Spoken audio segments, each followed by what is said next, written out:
Assalamualaikum warahmatullahi wabarakatuh. Perkenalkan, nama saya Naila Asihatul Aini dengan NIM 2020-02-0004 dari Prodi Pendidikan Fisika Universitas Sains Al-Quran, Jawa Tengah di Wonosobo. Kali ini saya akan membahas tentang strategi pembelajaran pada materi gerak melingkar beraturan. Mata kuliah strategi pembelajaran fisika yang diampu oleh Bapak Ahmad Khairi SPD MPD.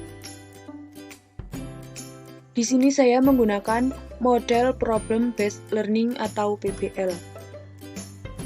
Model PBL merupakan model pembelajaran yang bercirikan adanya permasalahan nyata sebagai konteks untuk siswa belajar berpikir kritis serta keterampilan dalam memecahkan masalah dan memperoleh pengetahuan. Dengan model PBL, ada sejumlah kegiatan yang harus dilakukan siswa, yaitu siswa tidak hanya mendengar dan mencatat, tapi melalui PBL siswa juga menjadi aktif berpikir, aktif berkomunikasi, mencari dan mengolah data, serta membuat kesimpulan. Dalam PBL, menilai hasil pekerjaan yang dihasilkan oleh siswa sebagai hasil dari pekerjaan mereka dan mendiskusikan pekerjaan secara bersama-sama. Penilaian proses bertujuan agar guru melihat bagaimana siswa merencanakan pemecahan masalah, serta melihat bagaimana siswa menunjukkan pengetahuan dan keterampilannya. Adapun tujuan dari model problem-based learning adalah tujuan yang ingin dicapai PBL adalah kemampuan siswa untuk berpikir kreatif, analitis, sistematis, dan logis untuk menemukan alternatif pemecahan masalah melalui eksplorasi data secara empiris dalam rangka menumbuhkan sikap ilmiah. Dengan model PBL, guru memberikan beberapa soal yang berkaitan dengan materi gerak melingkar beraturan berdasarkan materi yang sudah diberikan. Berikut adalah tujuan pembelajaran PBL. Yang pertama, mengembangkan keterampilan berpikir dan keterampilan memecahkan masalah. Yang kedua, keterampilan untuk belajar mandiri.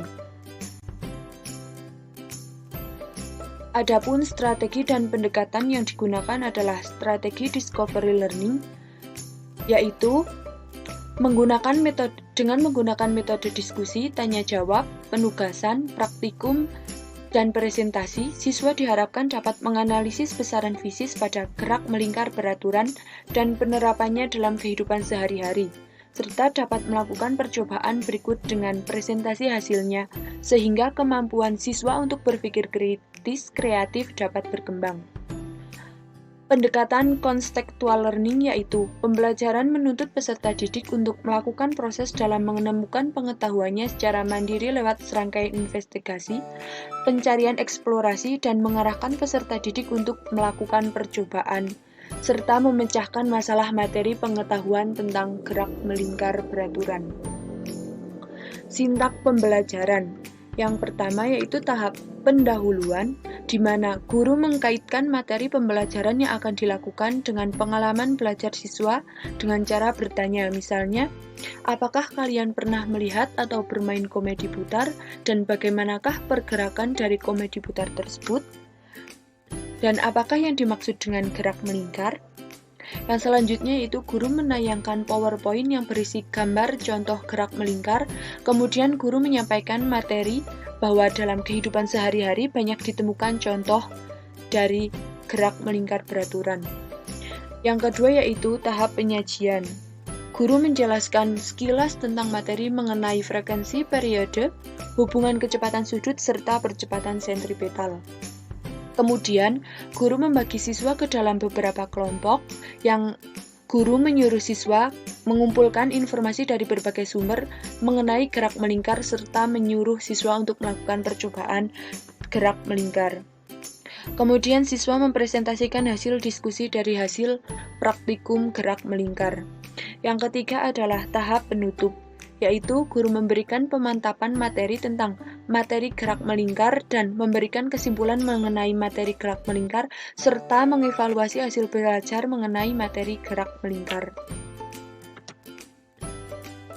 Selanjutnya ada metode yang digunakan adalah yang pertama, metode diskusi dan tanya jawab. Metode yang kedua, penugasan. Dan metode yang ketiga adalah metode praktikum. Berikut disajikan kompetensi dasar dan indikator pencapaian kompetensi. Bisa dilihat di slide. Untuk kompetensi dasar yang pertama yaitu menganalisis besaran pada gerak melingkar dengan laju konstan dan penerapannya dalam kehidupan sehari-hari. KD 4.6 yaitu melakukan percobaan, berikut presentasi hasilnya tentang gerak melingkar, makna fisis dan pemanfaatannya. Yang kedua, indikator pencapaian kompetensi. Untuk IPK yang pertama yaitu mengidentifikasi besaran frekuensi sudut, periode, dan sudut tempuh yang terdapat pada gerak melingkar dengan laju konstan. Yang kedua, menjelaskan karakteristik gerak melingkar beraturan. Yang ketiga, menganalisis besaran yang berhubungan antara gerak linear dan gerak melingkar pada gerak menggelinding dengan laju konstan. Yang keempat, menerapkan prinsip roda-roda yang saling berhubungan secara kualitatif. Yang kelima, melakukan percobaan gerak melingkar beraturan. Dan yang terakhir, melaporkan hasil percobaan dalam bentuk sketsa atau gambar dan laporan sederhana, serta mempresentasikannya. Berikut disajikan peta konsep dari materi gerak melingkar. Bisa dilihat di slide.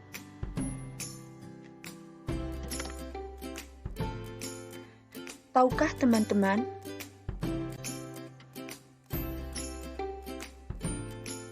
berikut adalah gambar dari beberapa permainan yang ada dalam taman bermain. Silahkan cermati gambar tersebut. Setelah mencermati gambar pada slide sebelumnya, apakah ada hal-hal yang ingin siswa ketahui lebih jauh? Dan buatlah pertanyaan-pertanyaan yang berkaitan dengan kejadian pada setiap gambar yang disajikan dan tuliskan pada buku catatan kalian. Pertanyaan-pertanyaan yang kalian buat tentu harus berkaitan dengan materi, yaitu materi gerak melingkar. Dan keluasan pertanyaan dapat menunjukkan kemampuan Anda dalam aspek berpikir tingkat tinggi. Setelah Anda sudah membuat pertanyaan-pertanyaan yang berkaitan dengan kejadian pada gambar, tunjukkanlah hasil kepada guru untuk mengetahui pemahaman Anda tentang besaran-besaran yang berkaitan dengan gerak melingkar. Berikut adalah materi tentang gerak melingkar. Gerak melingkar merupakan gerak suatu benda dalam lintasan melingkar dengan kecepatan tertentu. Contoh lain dari penerapan gerak melingkar yaitu yang pertama ada kipas angin yang sedang berputar, komedi putar, dan jarum jam yang sedang bergerak, serta banyak contoh lainnya.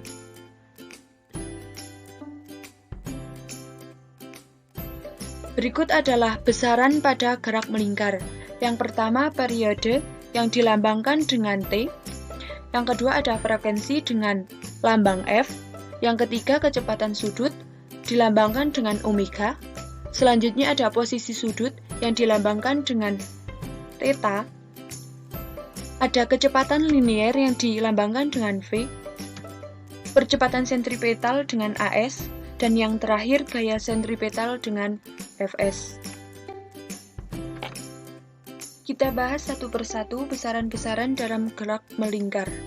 Yang pertama, periode. Periode merupakan waktu yang diperlukan untuk melakukan satu putaran penuh, yang dapat dirumuskan dengan T sama dengan T per N. Yang kedua ada frekuensi. Frekuensi adalah banyaknya putaran tiap satuan waktu, yang dapat dirumuskan dengan F sama dengan N per T, di mana T adalah waktu dengan satuan sekon, dan N adalah banyaknya putaran. Adapun hubungan periode dengan frekuensi adalah T sama dengan 1 per F, atau F sama dengan 1 per T, di mana T adalah periode dengan satuan sekon, dan F adalah frekuensi dengan satuan hertz. Yang selanjutnya yaitu posisi sudut. yaitu besar sudut yang ditempuh oleh suatu benda dalam waktu tertentu, yang dirumuskan dengan theta sama dengan omega t sama dengan 2 pi ft sama dengan 2 pi t per t, di mana theta merupakan posisi sudut dengan satuan radian, omega kecepatan sudut dengan radian per sekon, dan t adalah waktu dengan satuan sekon. Besaran yang selanjutnya adalah kecepatan sudut. Kecepatan sudut merupakan kecepatan yang ditempuh setiap satuan waktu, yang dapat dirumuskan dengan omega sama dengan 2 pi f sama dengan 2 pi per t, di mana omega adalah kecepatan sudut dengan satuan radian per sekon, f merupakan frekuensi dengan satuan hertz, dan t adalah periode dengan satuan sekon. Besaran selanjutnya adalah kecepatan linear, yaitu kecepatan benda untuk mengelilingi lingkaran yang arahnya selalu menyinggung sisi lingkaran, yang dapat dirumuskan dengan V sama dengan 2 pi fr sama dengan 2 pi r per t sama dengan omega r, di mana V adalah kecepatan linear dengan satuan meter per sekon, omega kecepatan sudut dengan satuan radian per sekon, dan r adalah jari-jari dengan satuan meter.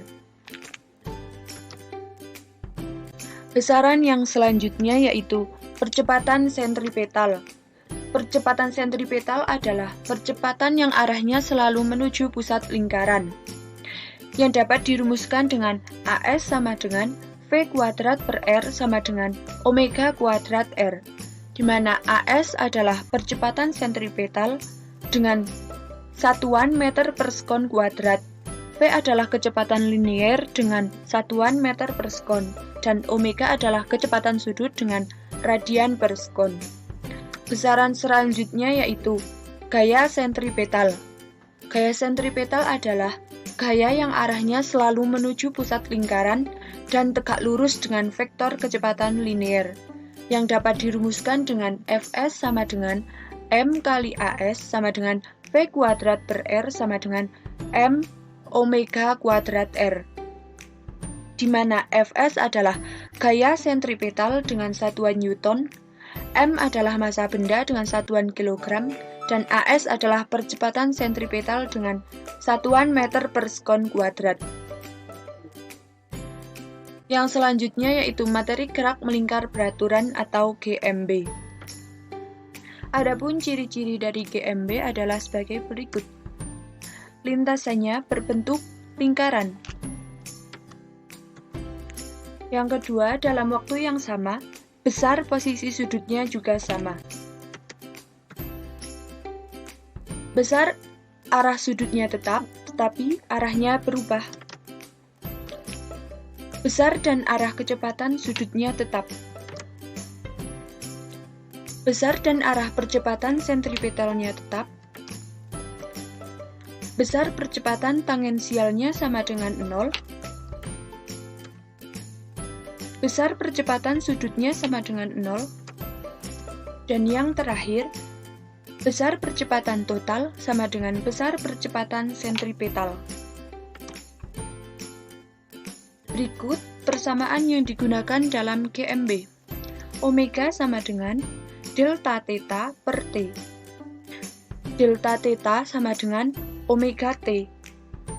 Delta T dikurangi delta 0 sama dengan omega T.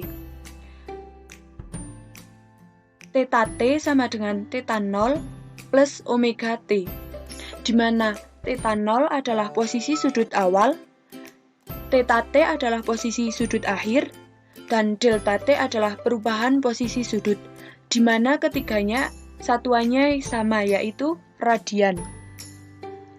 Omega merupakan kecepatan sudut dengan satuan radian per sekon, dan T adalah waktu dengan satuan sekon.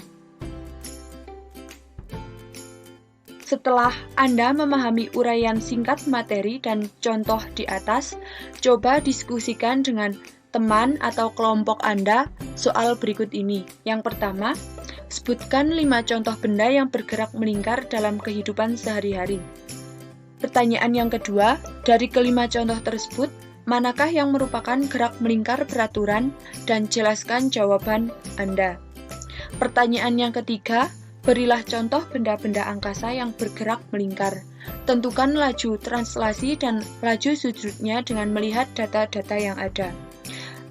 Dan pertanyaan yang terakhir yaitu, seorang pembalap motor pada saat membelok ke kiri, maka motor akan dimiringkan ke kiri, dan pada saat membelok ke kanan akan dimiringkan ke kanan. Mengapa harus demikian?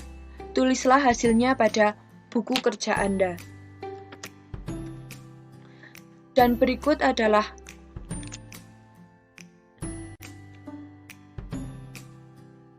tabel percobaan menganalisis hubungan gerak lurus dengan gerak melingkar yang isinya ada tujuan, alat dan bahan, prosedur kerja, serta data hasil percobaan. Sekian pemaparan dari saya tentang strategi gerak melingkar beraturan. Semoga bermanfaat. Terima kasih. Wassalamualaikum warahmatullahi wabarakatuh.